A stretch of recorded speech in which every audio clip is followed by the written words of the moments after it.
여러분은 화를 내보신 적이 있습니까? 또는 화를 내는 사람을 옆에서 지켜본 적이 있습니까? 오늘 말씀처럼 분노는 땅벌 지배, 벌 중에는 말벌 못지않게 땅벌이 무섭습니다. 거기에다가 돌을 던져보세요. 그 땅벌들이 어떻게 되겠습니까? 분노가 그와 같다는 말입니다. 심리학자들은 분노가 5단계를 거치며 발전된다고 말합니다. 단계마다 더 심각해지는 것을 볼 수가 있습니다. 첫 번째 분노는 먼저 가벼운 짜증에서부터 시작됩니다. 마음이 불쾌해지고 불편한 감정 상태를 말합니다. 어떤 일이 마음대로 되지 않을 때, 어떤 것이 따라주지 않을 때 생기는 마음의 불편한 감정이 첫 번째 분노 단계입니다. 두 번째 분노는 좀 더 심한 상태인 분개로 넘어갑니다. 분개는 공정하지 않고 이치에 맞지 않는다고 생각되는 일에 대한 감정적 반응입니다. 어떤 일에 대하여 불공정하게 행동할 때 나타나는 감정적 반응입니다. 운동 경기 중에 심판이 부당하게 심판을 본다고 느껴질 때 병을 필드나 코트에 던져 심판을 다치게 하는 폭력으로 표출되기도 합니다. 그것이 바로 분개입니다. 세 번째는 분개가 진노로 넘어갑니다. 심리학자들은 이 단계는 표출되지 않고 지나가는 법이 거의 없다고 말합니다. 너무나 화가 나서 표출하지 않고는 그냥 지나갈 수 없는 단계를 말합니다. 그래서 분노가 3단계쯤 오면 진노가 되어 화가 나게 한 대상을 향하여 보복하거나 맞받아치거나 변호하고 싶은 강한 충동을 갖게 합니다. 결코 뒤로 물러서지 않으려고 합니다. 진노는 이런저런 얼굴들로 나타나는데 모두 다 사실 추한 모습들입니다. 네 번째, 통제되지 않는 분노는 이제 경로 단계가 됩니다. 경로는 폭력을 불러옵니다. 이것은 일시적으로 통제력의 상실을 가져오는데 너무나 화가 나면 경로 단계에서 심지어 잠시 이성을 잃을 수도 있다는 단계입니다. 경로가 되면 화가 나서 주먹으로 경로하게 하는 대상을 때릴 수도 있습니다. 폭력을 행사할 수 있다는 말입니다.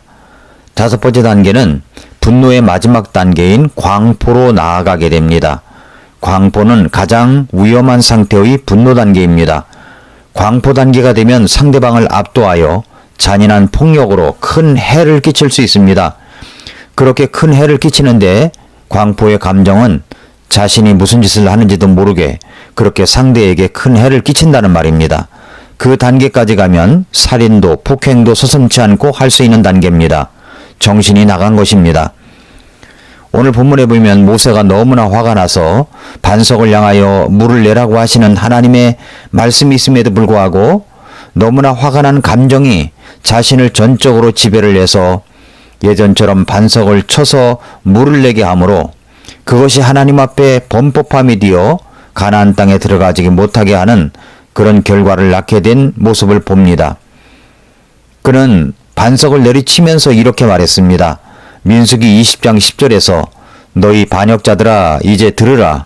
우리가 너희를 위하여 이 반석에서 물을 내야만 하랴? 라고 외치면서 반석을 2번이나 내리쳤던 것입니다. 그러니까 방금 전에 본 분노의 단계로 보면 아마도 4번째까지 온 단계가 아닌가 싶습니다. 잠시 이성을 잃을 수 있는 단계. 그래서 하나님의 말씀은 안 들리고 상대의 모습만 보이니까 화를 경로의 단계까지 간 단계라고 볼 수가 있습니다. 모세는 그 마음에 무엇을 다스리지 못했습니까? 바로 분노입니다. 미워하는 마음입니다. 지금 모세가 분노 때문에 가나안 땅에 못 들어가게 되었다는 말씀을 보고 있습니다만 다른 사람 생각할 것 없습니다. 바로 내 자신을 생각해 보십시오. 내가 화가 나면 제일 먼저 달라지는 데가 있습니다. 그것이 무엇입니까? 네, 바로 얼굴빛입니다. 화가 났는지 안 났는지는 얼굴을 보면 알 수 있습니다. 화가 난 얼굴을 하고 있는 사람에게 너 화났구나 라고 말하면 화가 난 것이 들켰다고 생각되어서 아니라고 부인합니다. 에이, 네 얼굴에 그렇게 쓰여져 있는데 뭘 라고 말할 때가 있습니다. 저는 눈칫밥을 먹고 생활을 참 많이 했던 사람입니다. 누구나 그렇겠지만 저는 사람들의 안색을 보면 그 사람이 어떤 상태인지 금방 알 때가 참 많습니다. 성도님들의 얼굴을 봐도 그렇습니다. 화가 나면 얼굴색이 달라집니다. 미안하지만 오늘 말씀의 본문의 모세를 한 번 더 볼까요? 모세는 화가 나서 뭐라고 외쳤습니까? 너희 반역자들아 이제 들으라. 우리가 너희를 위하여 이 반석에서 물을 내야만 하랴? 너희 반역자들아 라고 외칠 때 모세의 감정 상태는 이미 경로 단계까지 갔다고 볼 수 있습니다. 이미 얼굴빛에 빨간 물이 들어왔습니다. 창세기 4장 5절에 보니 가인도 그랬습니다. 가인과 그 헌물에는 관심을 갖지 아니하셨으므로 가인이 몹시 분을 내고 그의 얼굴빛이 변하니라 라고 했습니다. 비록 형제를 미워하고 죽이고 싶은 마음이 일어난다고 할지라도 그 감정을 잘 다스리면 살인하는 것은 일어나지 않습니다.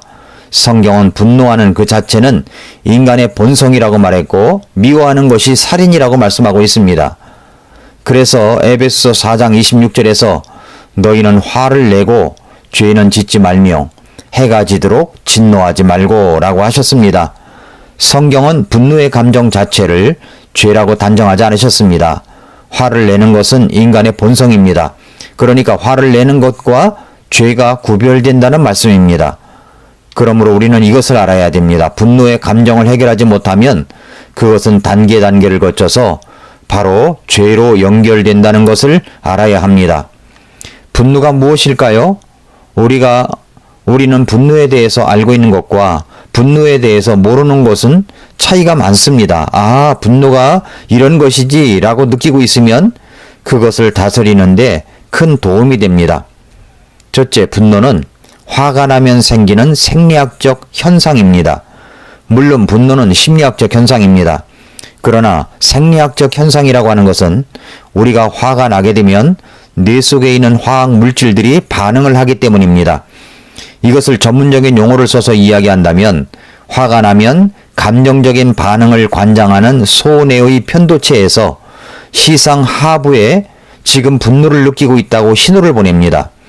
그 신호는 자율신경계의 일부인 교감신경을 따라 부신에 전달되고 부신은 온몸에 에피네프린, 아드레날린을 분비합니다. 아드레날린이 분비되면 심장 박동수가 올라가고 신경이 곤도서는 등 위협에 대응할 준비를 합니다. 이것은 싸울 준비를 한다는 것입니다. 아니면 위기 상황에 도망갈 준비를 하는 것입니다.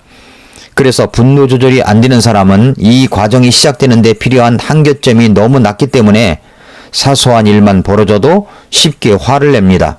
옆에 사람이 음악만 크게 틀어놔도 크게 화를 내는 경우가 그렇습니다. 두 번째, 화가 날 때 우리는 내 마음속에 있는 다른 감정들은 어떤가 확인을 해볼 필요가 있습니다. 다른 감정들은 확인해 볼 사이가 없이 분노가 폭발, 그리고 연쇄 반응을 일으킬 때가 얼마나 많습니까? 그러나 이러한 것들을 알아두면 분노를 다스리는데 훨씬 더 도움이 되기 때문에 알려드리는 것입니다. 분노가 일어나면 다른 감정들은 어떻게 됩니까? 그 다른 감정을 느끼지 못한다는 것입니다. 많은 경우 상심하는 것, 슬퍼하는 것, 고뇌, 억울함, 두려움 같은 감정 때문에 분노가 생깁니다.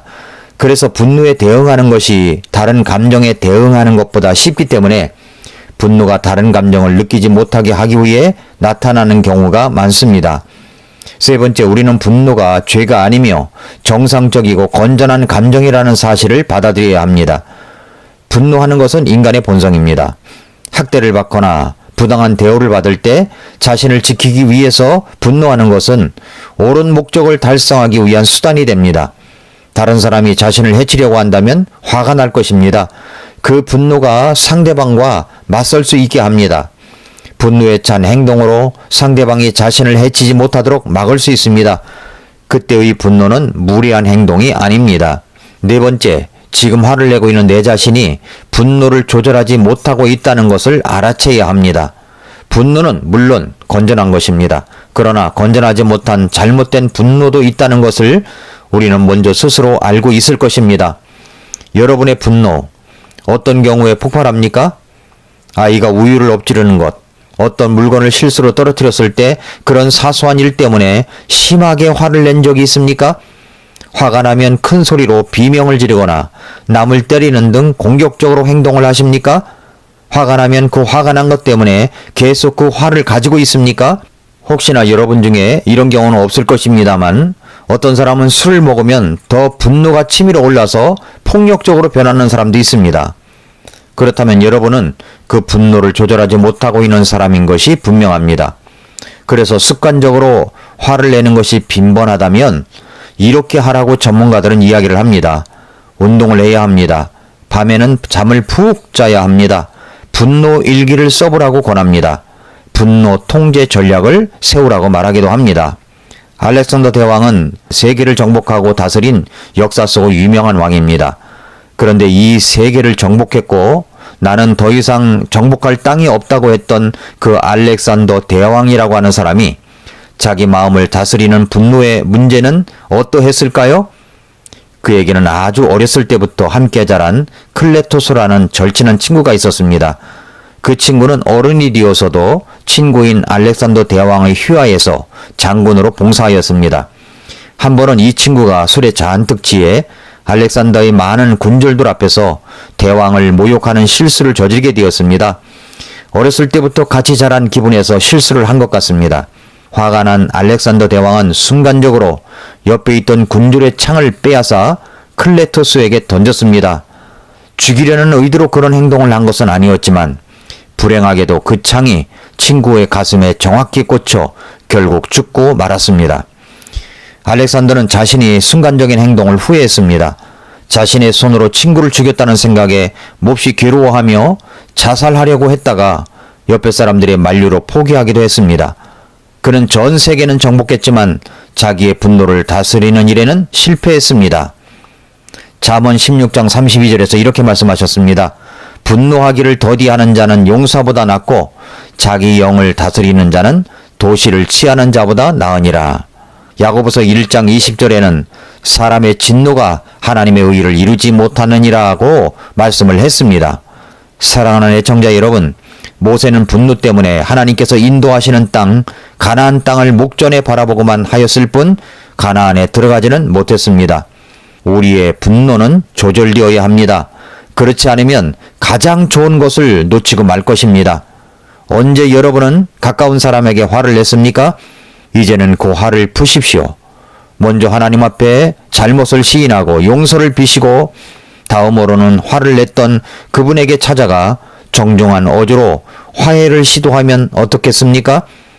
자녀들에게, 아내에게, 남편에게, 가까운 누구에게 화를 낸 것이 있으면 더 큰 화를 불러오기 전에 미리 예방하십시오. 그래서 오늘도 미라클 모닝입니다.